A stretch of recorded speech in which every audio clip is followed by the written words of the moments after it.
তোমাকে আর ভয় নেই। সঙ্গে সঙ্গে মা হনুমানকে ডাকলেন, পুত্র হনুমান।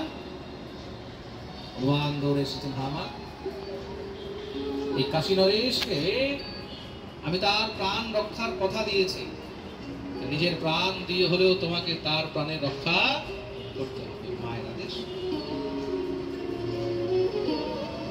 হনুমানজি মহারাজ মায়ের আদেশ পালন করলেন। কাশী নরেশকে নিয়ে যখন মহারাজ হনুমানজি মহারাজ সেখান থেকে বেরিয়েছেন, কাশী নরেশকে জিজ্ঞাসা করলেন, আচ্ছা একটা কথা বলো, মারতে কে আসছে সেটা তো একবার বললে না? কাশী নরেশ বললেন, অন্য কেউ নয়, স্বয়ং রঘুনন্দন শ্রীরাম। শুনেই তো হনুমানের একদম মারা হোশ উড়ে গেছে। আমার প্রভু আমার স্বামী মারতে আসবে, আমাকে বাঁচাতে হবে, এই কোন আমি দুবিধায় ফেসে গেলাম। কাশী নরেশকে বললে, তুমি এটা কি করলে? তুমি নাম আগে বলতে পারতে না?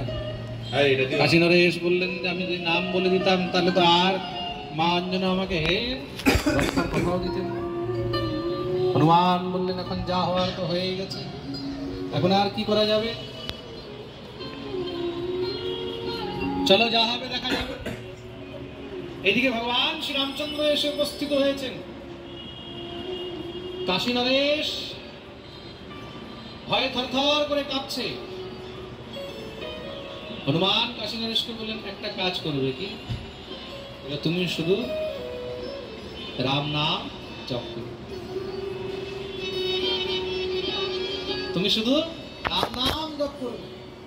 শ্রীরামচন্দ্র যতই বাণ মারে, হনুমান হাত জোড় করে শুধু রাম নাম জপ করছে, কাশী নরেশ রাম নাম জপ করছে। হনুমান সামনে দাঁড়িয়ে আছে, কাশী নরেশ পিছনে দাঁড়িয়ে আছে।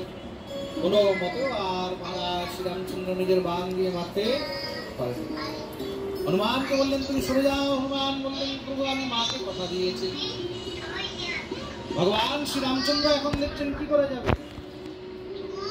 হনুমান তো আমার সন্তান, আমার ভক্ত, তাকে কি করে মারি?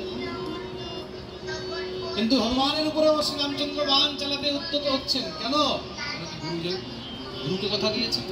কিন্তু যতই বাণ চালায়, কোনো মতে আর মহারাজ সেই বাণ কাজ করে। কাশী নরেশের উপরে যখনই বাণ চালাতে যায়,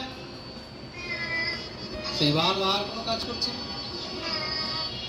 শ্রীরামচন্দ্র অনেক চেষ্টা করে দেখলেন, কোনো মতে আর কাশী নরেশকে মারতে পারল। কেন মারতে পারছেন না? তার কারণ কি?